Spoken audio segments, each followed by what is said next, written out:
Olá, como você tem passado?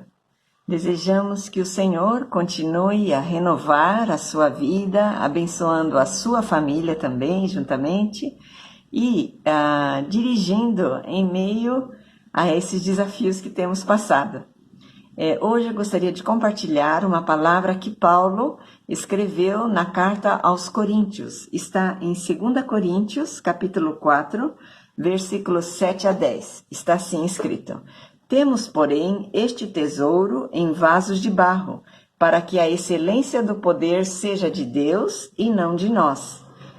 Em tudo somos atribulados, porém não angustiados, perplexos, porém não desanimados, perseguidos, porém não desamparados, abatidos, porém não destruídos, levando sempre no corpo o morrer de Jesus, para que também a sua vida se manifeste em nosso corpo. Paulo, ele está reconhecendo duas coisas importantes.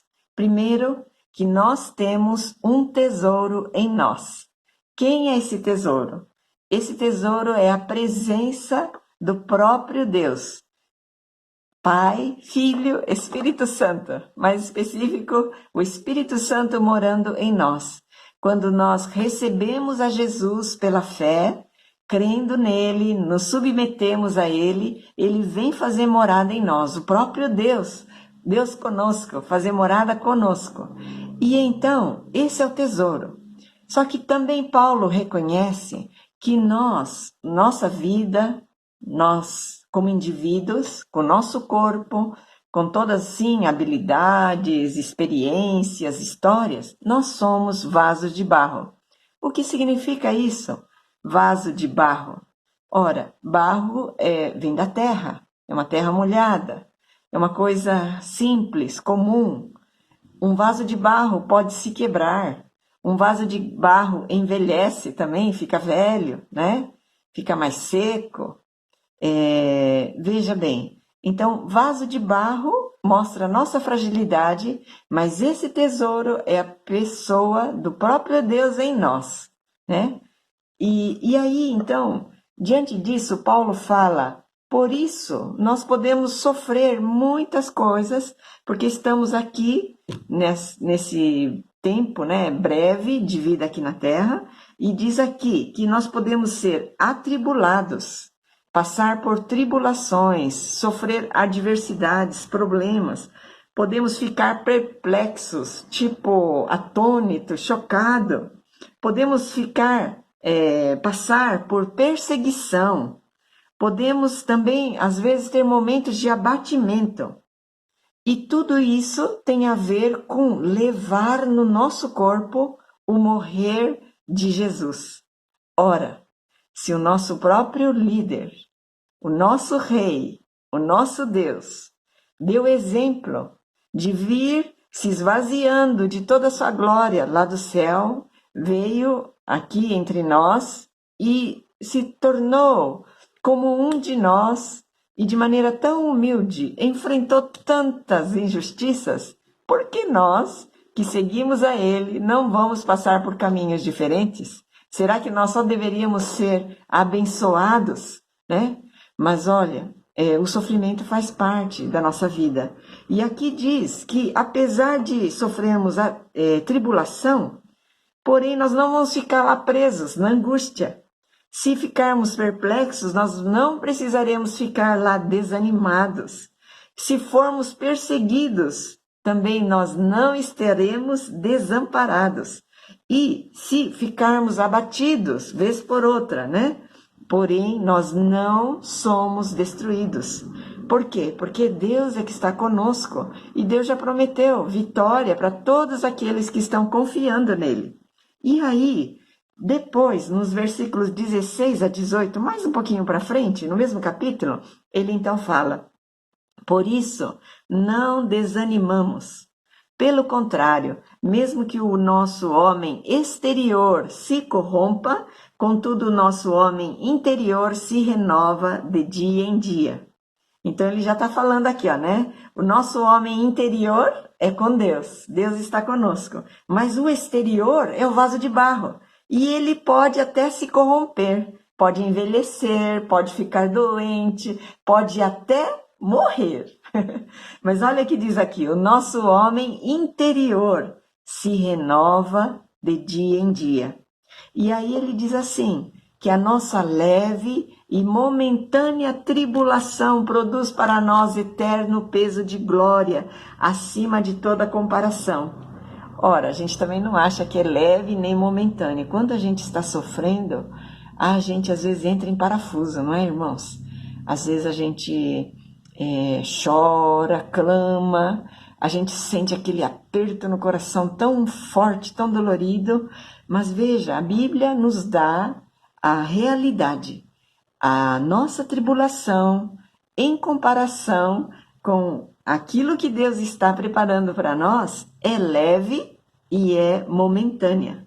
Então, Paulo está recomendando, olha, não preste atenção nas coisas que você só enxerga com esse olho, mas preste atenção nas coisas que você não está enxergando, porque o que você está enxergando é temporário, vai passar logo. E o que não está enxergando são coisas eternas. E aí, para dar entendimento um pouquinho do que seja vida eterna, o eterno, eu queria só mostrar aqui, olha, tem esse novelo aqui de linha, e se a gente for pensar, a nossa vida aqui na Terra, se for pensar aqui, olha, 100 anos, tá, vamos pôr um pouquinho mais, tem gente hoje em dia vivendo até 103, 120 anos, vamos supor que seja isso, tão intenso. A gente preocupa, a gente faz um monte de coisa, trabalha, chora, ri, tem os amigos, tem a família, muitas alegrias, muitas lutas, mas veja, 100 anos passa rápido.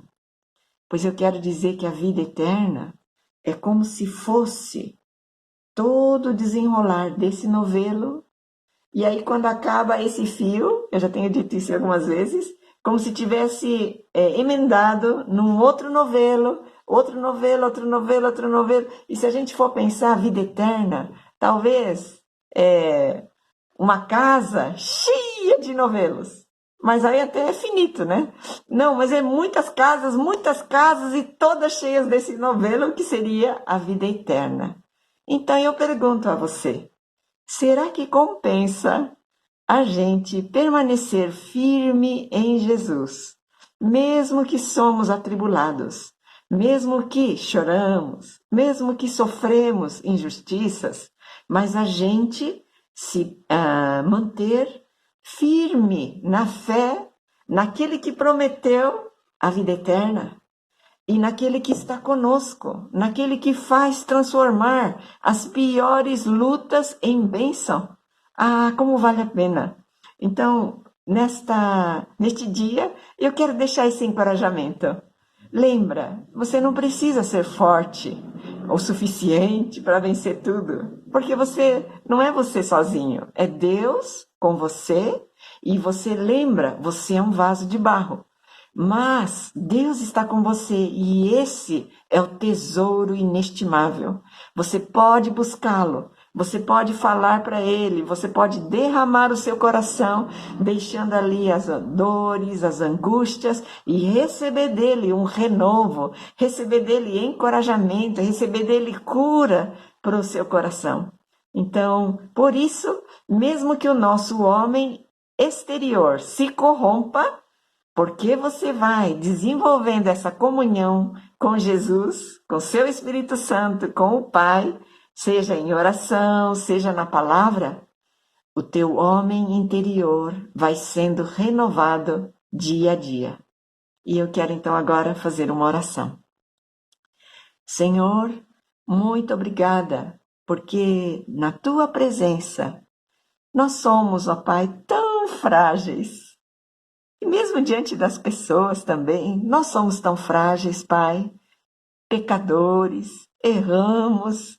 Quantas vezes, ó Pai, estamos colhendo coisas que plantamos equivocadamente, mas eu quero hoje agradecer, porque o Senhor faz transformar em bênção tudo aquilo que estamos passando, até mesmo erros que cometemos, ou lutas, dores, sofrimentos, injustiças, porque tudo isso, Senhor, com a Tua presença, elas podem se tornar instrumentos poderosos de nos transformar.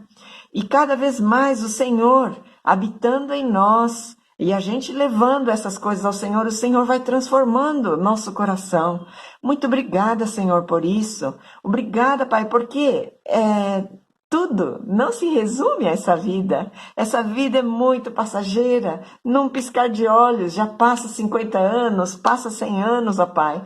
Mas o Senhor tem nos prometido vida eterna e uma vida cheia de alegria na Tua presença. Ó Pai, nós queremos sim perseverar em Te amar, em Te conhecer, em viver cada dia, sendo renovados pelo Senhor. Então, trabalha, Pai, em cada vida, trazendo renovo, trazendo refrigério, trazendo consolo, trazendo direcionamento, Pai. É o que eu te peço, te agradeço em nome de Jesus. Amém. Amém. Deus te abençoe. E a sua família também.